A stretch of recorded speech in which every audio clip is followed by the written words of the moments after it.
नमस्ते बच्चों, मेरा नाम है doctor Vaibhav Awasthi and we are back with our amazing subject that is biology. आज के बायोलॉजी क्लास में we are going to talk about the anatomy of a frog. Frog के लेक्चर से रिलेटेड जितना भी डायग्राम वाला पार्ट है ना, वो मैंने सेपरेट बना के रखा है। आप लोग जाइए और अवस्थी सर के प्लेलिस्ट में यो डायग्राम्स में चेक करिए, आपको सारे डायग्राम्स मिल जाएंगे। स्टेप बाय स्टेप डायग्राम कैसे बनाया जाता है और डायग्राम को किस खूबसूरती से प्रेजेंट किया जाता है वो आपको पता चल जाएगा। In this video students we are going to cover only the theory part related to the anatomy of frog. Let's quickly begin. Now to begin with we will first clear out this term anatomy.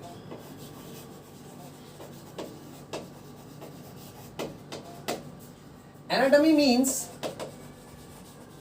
study of internal structure.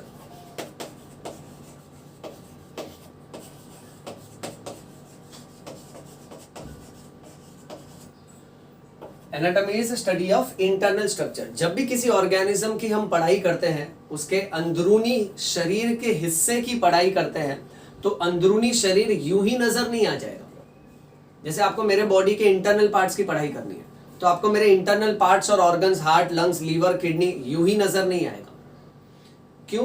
क्योंकि आपके पास microscopic आंखें नहीं है, ना ही आप कोई बाबा तांत्रिक हो कि आप शरीर के आर पार देख सकते हो। इसीलिए हमको क्या करना पड़ेगा, हमको वो ऑर्गेनिज्म को कट करना पड़ेगा। बॉडी को कट करने के बाद, कट करना यानी डाइसेक्शन करना।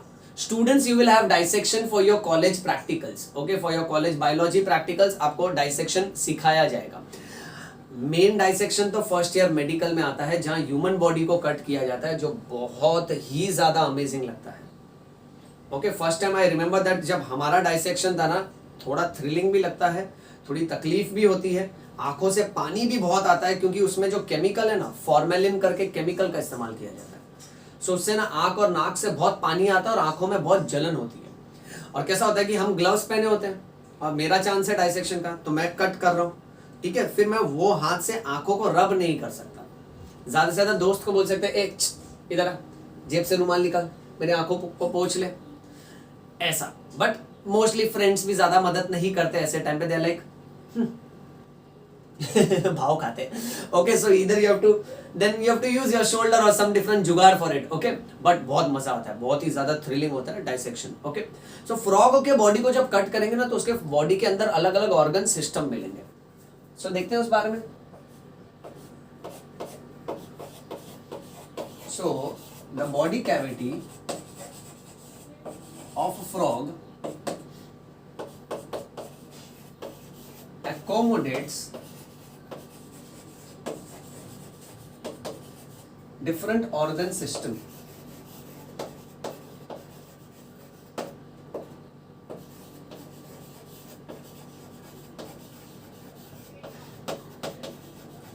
The body cavity of a frog accommodates different organ system. अब फ्रॉग के बॉडी के अंदर कौन से ऑर्गन सिस्टम है? कमाल की बात यह है बच्चों कि इसमें ऑलमोस्ट ह्यूमन बॉडी जैसा ही है, हमारे ऑर्गन सिस्टम जैसा ही है। सो ये सब पॉइंट्स यहाँ मेंशन कर लेते हैं। तो इसके बॉडी में हमको क्या क्या मिलेगा? इसके बॉडी में हमको मिलेगा एक digestive system,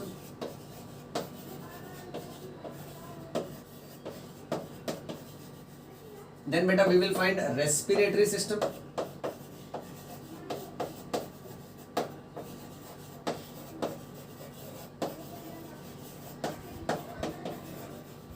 then we will find a circulatory system,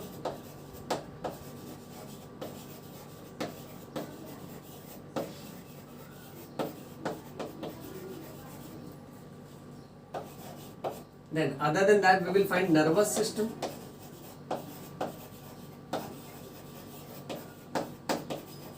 excretory system,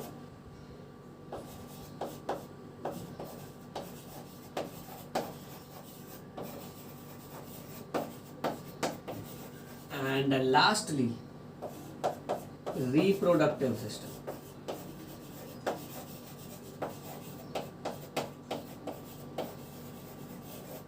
अब बेटा कैसे है ना, इतना सारा सिस्टम हम एक साथ कवर नहीं कर पाएंगे।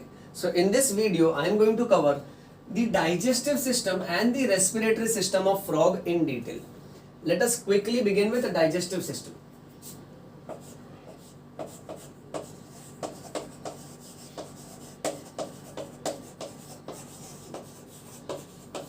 The digestive system of frog consists of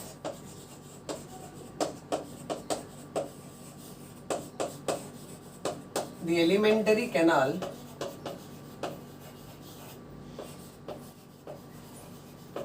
and digestive glands.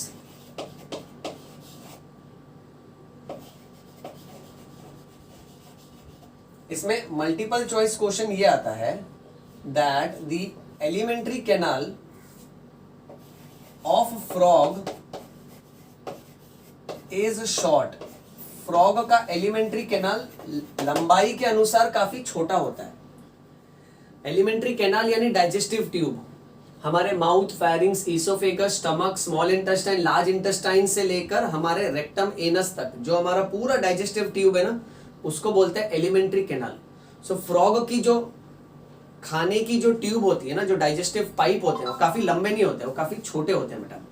अब ऐसा क्यों है कुदरत ने इनको शॉर्ट एलिमेंट्री कैनाल दिया है?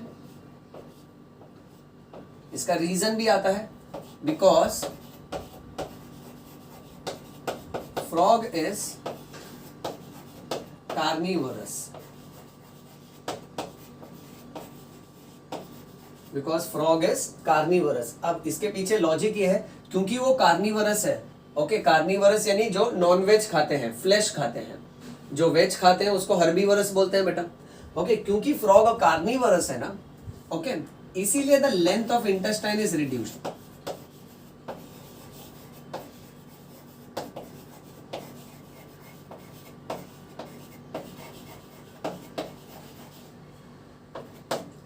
अब इसका लॉजिक देखो ऐसा है, अपने बायोलॉजी में ऐसा है कि समझो ये एक जानवर का इंटेस्टाइन निकाला मैंने बाहर,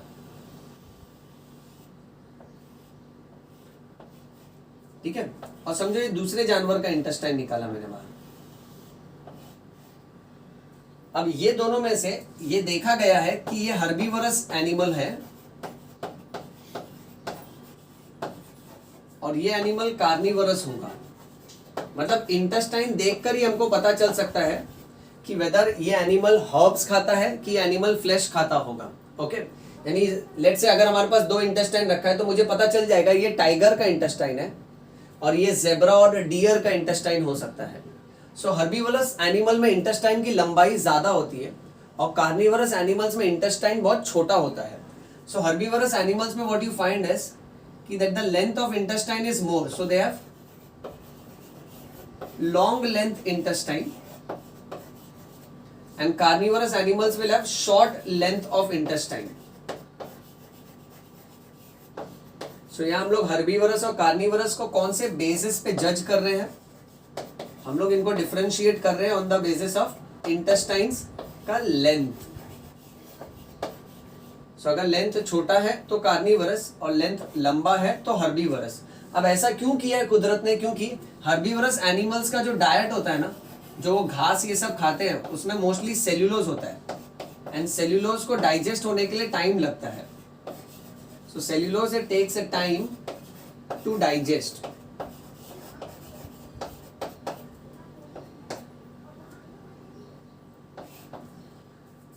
ओके, इतना याद रख लेना अच्छे से. Next, moving on. Then, what are the different parts of digestive system of frog? अब parts में ना सबसे पहला important part है mouth. So the digestive system of frog begins with mouth. Now, mouth is the first part of digestive system of frog.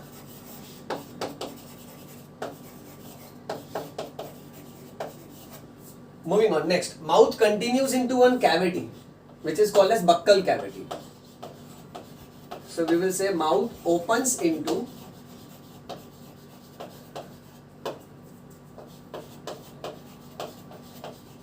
buccal cavity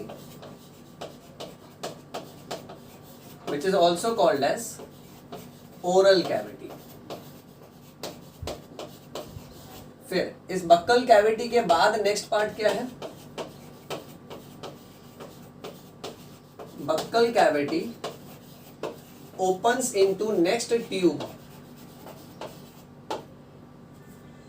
which is called as a pharynx.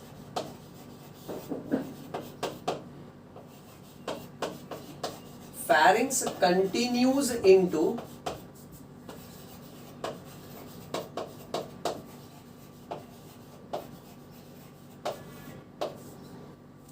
esophagus.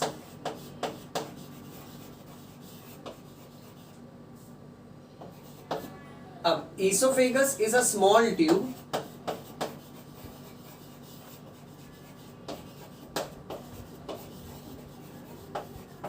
जो stomach में open होता है.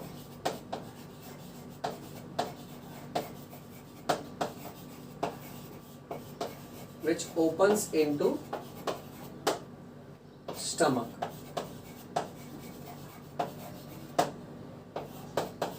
Then stomach continues into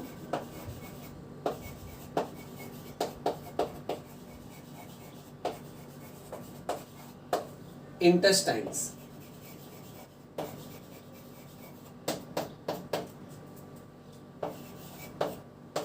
Next, intestines ends into rectum.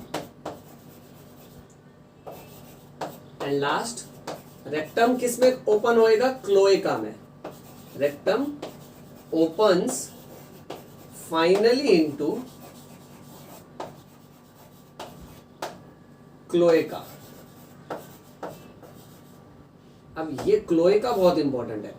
Frog case में इसका digestive system का आखिरी part, excretory system का आखिरी पार्ट और रिप्रोडक्टिव सिस्टम का आखिरी पार्ट क्लोएका में ओपन होता है. यानी क्लोएका का जो खड्डा है, क्लोएका का जो ओपनिंग है, जिसको क्लोएकल एपर्चर बोलते हैं, यानी एक ही खड्डे से ये फ्रॉग पॉटी भी करता है, यूरिन भी पास करता है और उसी खड्डे से अपने गैमेट्स को या तो पास करता है या तो रिसीव करता है. ये आपको याद रखना है. So cloacal aperture is the common opening of 3 different system: digestive system, excretory system and reproductive system. I hope you understand बेटा. चलो अब इसका है ना, आप लोग स्क्रीनशॉट ले लो.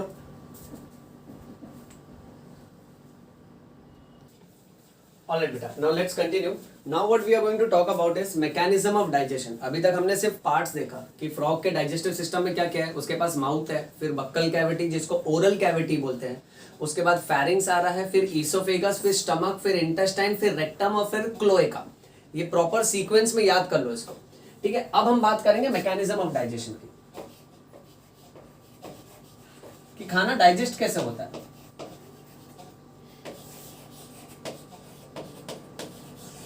So let's talk about mechanism of digestion in frog. अब इसमें बहुत सारे मल्टीपल चॉइस क्वेश्चन बनेंगे बेटा.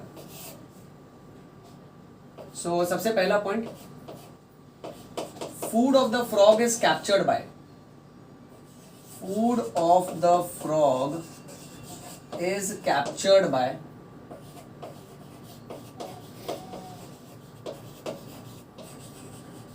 bilobed tongue. अब ये बहुत इंपॉर्टेंट बन जाता है बेटा, एमसीक्यू के हिसाब से बहुत इंपॉर्टेंट है. Bilobed tongue, bi means two और लोब्स का मतलब पार्ट. अब जैसे हमारी टंग, हमारी जो टंग है वो एक सिंगल यूनिट है, बट फ्रॉग केस में ओके उसके टंग के 2 लोब्स होते हैं, 2 पार्ट्स होते हैं. ओके, सो बाइलोब्ड टंग की मदद से वो अपने खाने को पकड़ता है. ऐसा भी मल्टीपल चॉइस क्वेश्चन आता है कि फ्रॉग का टंग कैसा है, तो याद रखना bilobed. Next, moving on. So the food is captured by bilobed tongue.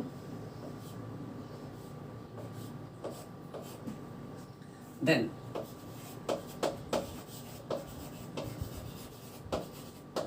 digestion of food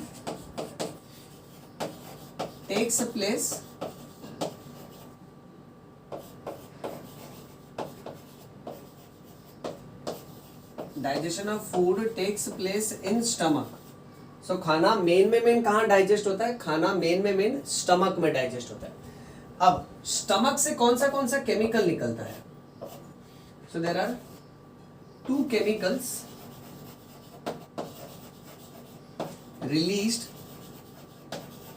from the walls of the stomach.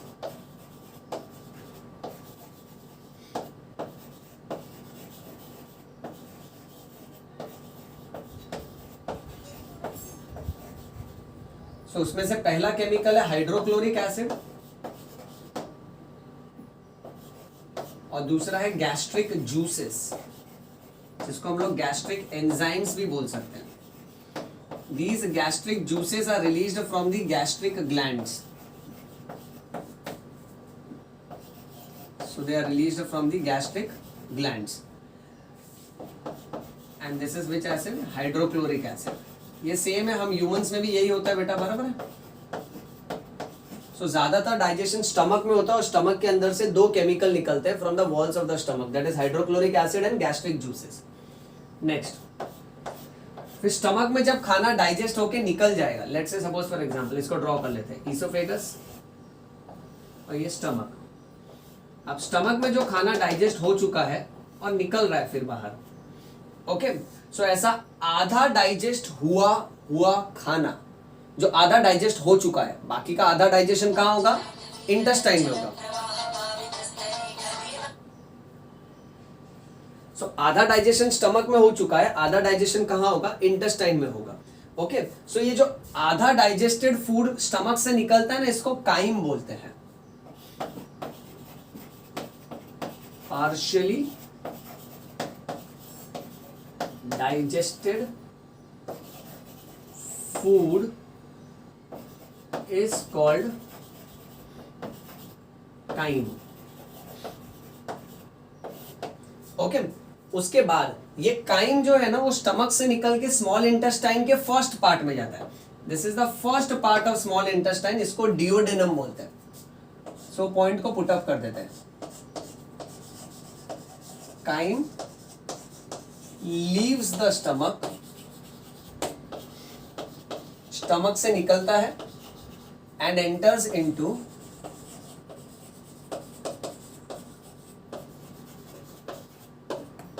first part of small intestine,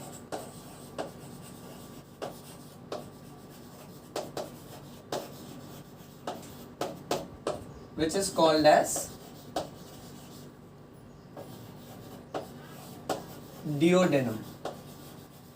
अब नेक्स्ट वाला पॉइंट थोड़ा कॉम्प्लिकेटेड है, पहले डायग्राम की तरीके से समझा देता हूं, फिर उसका थियरी पॉइंट लिखता हूं। सो समझो ये ईसोफेगस, ये समझो स्टमक, और ये समझो डिओडेनम है। अब पार्शियली डाइजेस्टेड फूड डिओडेनम तक आया है, इस पार्शियली डाइजेस्टेड फूड को हम लोग बोलते हैं काइम, ठीक है। सो ये जो काइम है ना, ये डिओडेनम तक आया है। अब इस डिओडेनम में क्या होता है ना, duodenum is the first part of small intestine, okay. So ये जो है, ये क्या बना, ये ऊपर वाला पार्ट है स्टमक, ये पार्शियली डाइजेस्टेड फूड क्या था भाई, ये था काइम, और ये क्या है, ये है डिओडेनम। और डिओडेनम क्या है, duodenum is the first part of small intestine, ठीक है, ओके। अब इस डिओडेनम में क्या होता है ना, यहां बाजू में लीवर होता है, ओके। अब ये लीवर क्या करता है ना, लीवर बनाता है बाइल जूस, और उस बाइल जूस को लीवर गॉल ब्लैडर के अंदर स्टोर करके रखता है, जो कि लीवर से ही चिपका होता है। एक छोटा सा ऑर्गन होता है जो लीवर से ही चिपका होता है, और फिर वो गॉल ब्लैडर क्या करता है, बाइल जूस को रिलीज करता है। उसी समय पे यहां बाजू में एक और ऑर्गन होता है जिसको बोलते हैं pancreas.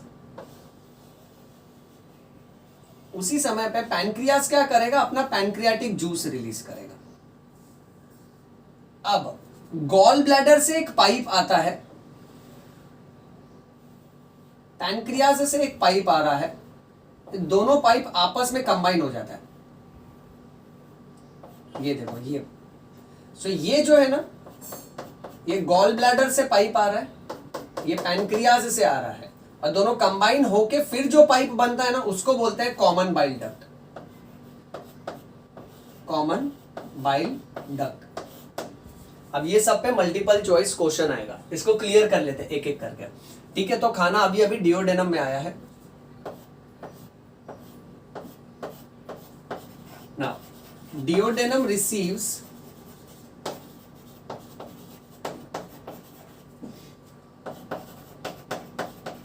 bile juice and pancreatic juice through one pipe which is called as common bile duct through CBD, और इसका फुल फॉर्म क्या होगा? Common bile duct. So duodenum में ये दो जूसेस आ रहे हैं, बाइल जूस और पैनक्रेटिक जूस आ रहा है, वो भी किसके माध्यम से आ रहा है? कॉमन बाइल डक्ट के माध्यम से आ रहा है। अब ये बाइल जूस कहां बना, इसका पूरा इतिहास लिखते हैं। So liver produces bile juice and stores it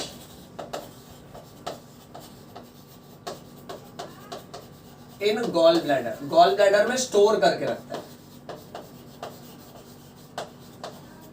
okay, दूसरी बात, ये बाइल जूस का काम क्या है? So bile juice helps in emulsification of fats. ये बहुत भारी इंग्लिश है, इमल्सिफिकेशन ऑफ फैट्स। फैट्स के डाइजेशन में मदद करता है। अब फैट्स के डाइजेशन के प्रोसेस को इमल्सिफिकेशन बोला है। इमल्सिफिकेशन एक केमिस्ट्री का टर्म है। इमल्सिफिकेशन सबसे बेस्ट एग्जांपल है, फैट्स और ऑयल्स दोनों सेम होते हैं। देखो, जब भी हम खाना खा लेते हैं तो हमारी प्लेट पे, प्लास्टिक की व्हाइट कलर की प्लेट पे अब तेल लगा हुआ है, ऑयल लगा हुआ है। सो ऑयल और फैट्स सेम ही होता है, खाली कैसा है, fats are solid at room temperature and oils are liquid at room temperature. So अभी हमारे प्लेट के ऊपर तेल लगा है, अब जाके जब मैं उसको वॉश बेसिन में रखता हूँ और नल चालू करता हूँ और पानी से धोने की कोशिश करता हूँ तो मैं धो नहीं पाता हूँ। क्यों? क्योंकि पानी और तेल आपस में मिक्स नहीं होता है, और जब पानी इसके साथ मिक्स ही नहीं होएगा तो ये तेल का दाग मैं साफ कैसे करूं? इसीलिए मैं किसका इस्तेमाल करता हूं? डिटर्जेंट का। अब डिटर्जेंट क्या प्रोसेस करता है? इमल्सिफिकेशन। इमल्सिफिकेशन का मतलब होता है दो ऐसे कंटेंट जो आपस में मिक्स नहीं हो सकते ना, उनको मिक्स करा देना। यानी पानी और ऑयल का आपस में बनता नहीं है, बट ये दोनों का जुगाड़ करा के सुलह करा देना ताकि ये दोनों एक दूसरे में मिक्स हो जाए। सो बाइल जूस भी वही काम करता है, फैट्स का इमल्सिफिकेशन करवा के देता है ताकि उसका डाइजेशन हो सके। ये याद रखना। Next,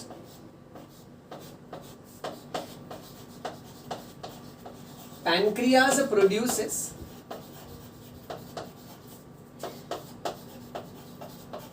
pancreatic juice.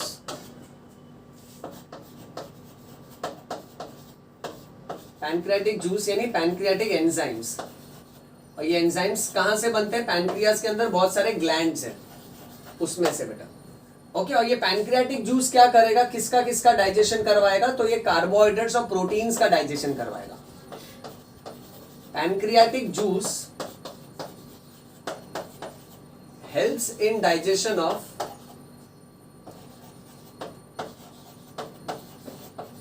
pancreatic juice helps in digestion of proteins and carbohydrates.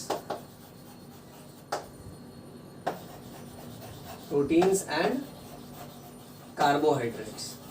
अब इसमें सबसे मेन बात मल्टीपल चॉइस क्वेश्चन में यही आता है कि कार्बोहाइड्रेट्स और प्रोटीन्स को तोड़ने का काम किसका है? पैनक्रियाटिक जूस का। फैट्स को तोड़ने का काम किसका है? बाइल जूस का। पैनक्रियाटिक जूस कहां से निकल रहा है? पैनक्रियाज से निकल रहा है। बाइल जूस कौन बना रहा है?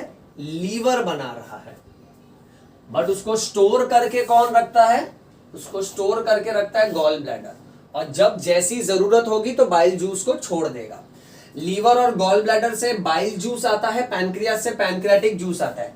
पड़ोसी के घर से एक पाइप आया, तुम्हारे घर से एक पाइप आया, दोनों पाइप मिलकर एक मोटा पाइप बन गया जो बिल्डिंग के नीचे गटर में गया। सो वो जो मोटा पाइप है ना, that is common bile duct. Common bile duct के थ्रू गॉल ब्लैडर से बाइल जूस और पैनक्रियाज से पैनक्रियाटिक जूस डिओडेनम में आता है। ये याद रखना है आपको। नेक्स्ट, मेजॉरिटी डाइजेशन इंटेस्टाइन में होगा।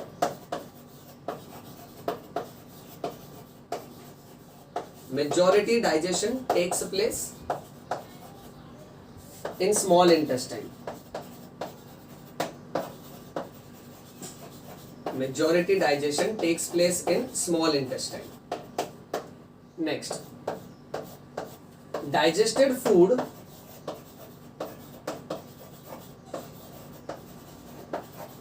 is absorbed by the walls of small intestine, by the walls of small intestine,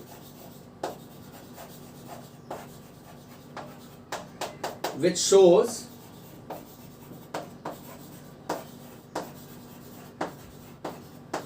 numerous finger-like projections,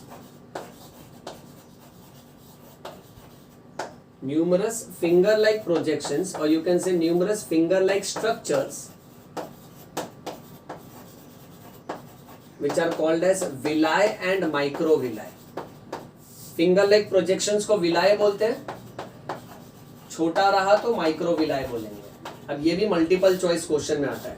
small intestine के अंदर उसके वॉल्स में जो फिंगर लाइक फोल्ड्स है उसको क्या बोलना है?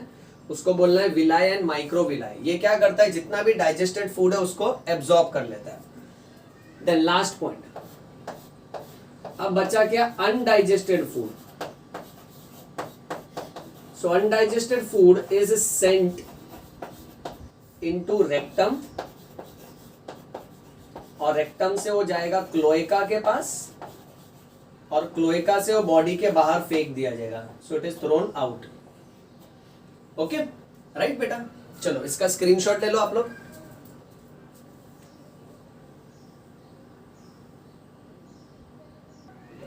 ऑलराइट, नाउ बच्चों let us consider the next part of a frog's anatomy, that is the respiratory system of frog. So here we are concerned about breathing of frog.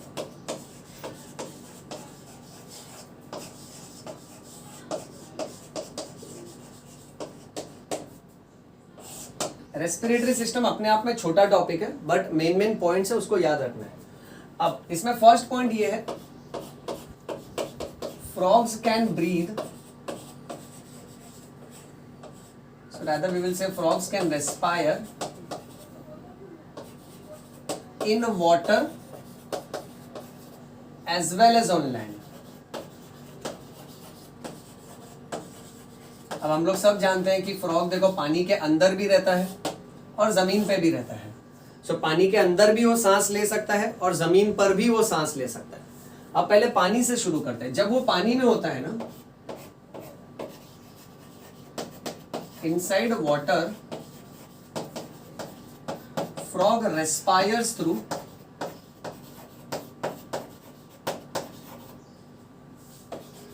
directly through skin.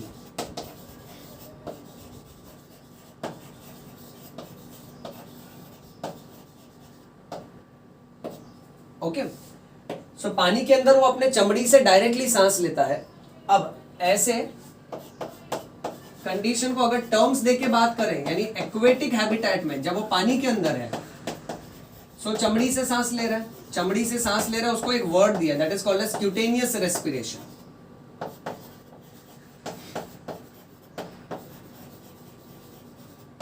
तो ये आपको याद रखना है बेटा। अब इसमें सबसे मेन बात क्या है ना कि पानी के अंदर inside water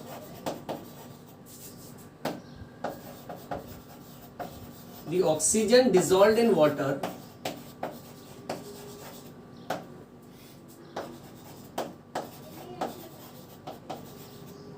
is exchanged through skin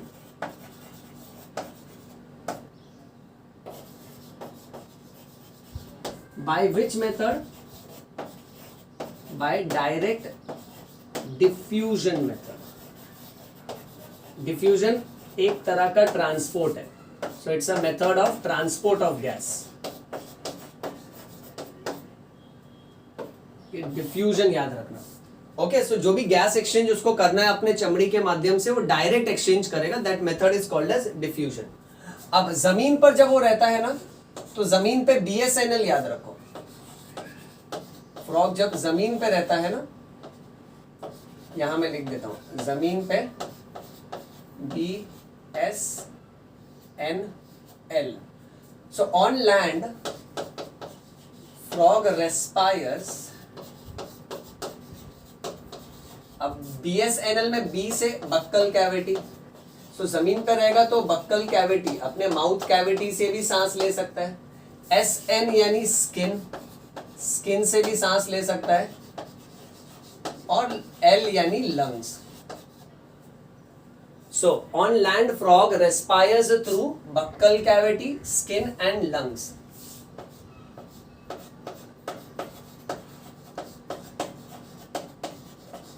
Respiration on land with the help of lungs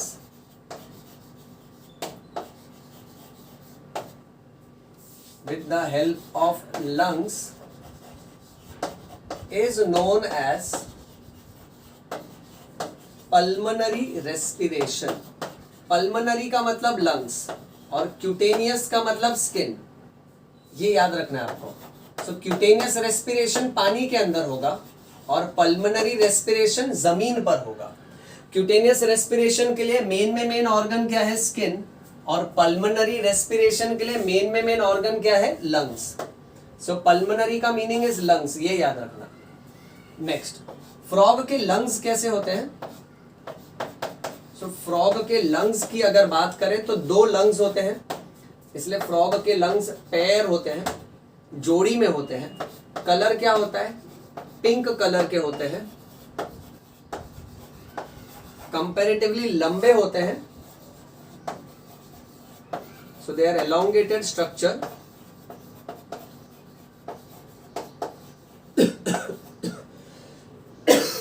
sorry. Present in thoracic cavity, chest वाले हिस्से में होता है. So it is present in the trunk. Trunk यानी थोरैक्स,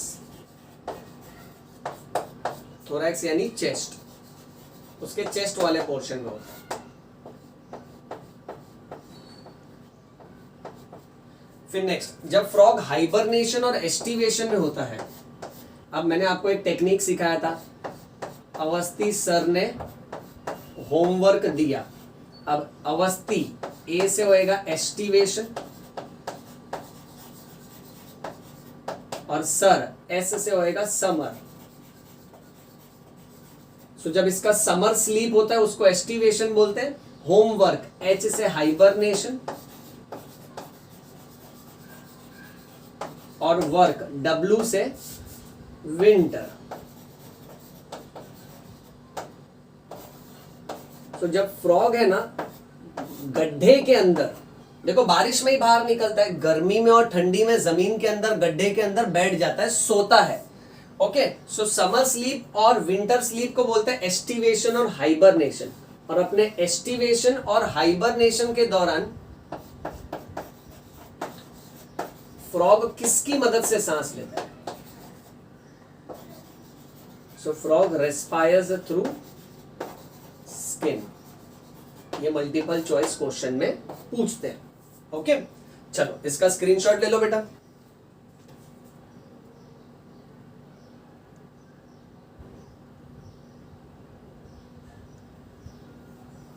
डन. ऑलराइट. ओके, अब इसमें ना एक पॉइंट आप और ऐड कर सकते हो एनसीईआरटी टेक्स्ट बुक के हिसाब से, कि एयर कैसे है ना बाहर से होते हुए नॉस्ट्रिल्स में जाता है, नॉस्ट्रिल से होते हुए बक्कल कैविटी, बक्कल कैविटी, अब बक्कल कैविटी के बाद लंग्स में जाता है. ये एक सीक्वेंस भी याद रख लो, इसका भी स्क्रीनशॉट ले लो बच्चों. Okay fine. सो ये था हमारा आज का लेक्चर, जहां हमने फ्रॉग के डाइजेस्टिव सिस्टम और रेस्पिरेटरी सिस्टम के बारे में डिटेल में बात किया है. मैं उम्मीद करता हूँ ये लेक्चर आपको समझ में आया है. पर बच्चों सबसे मेन है आप लोग इसका नोट्स मेंटेन करो अच्छे से, कलर्ड पेन्स के साथ इसको आप लोग अपने फेयर राइटिंग बुक में लिखो.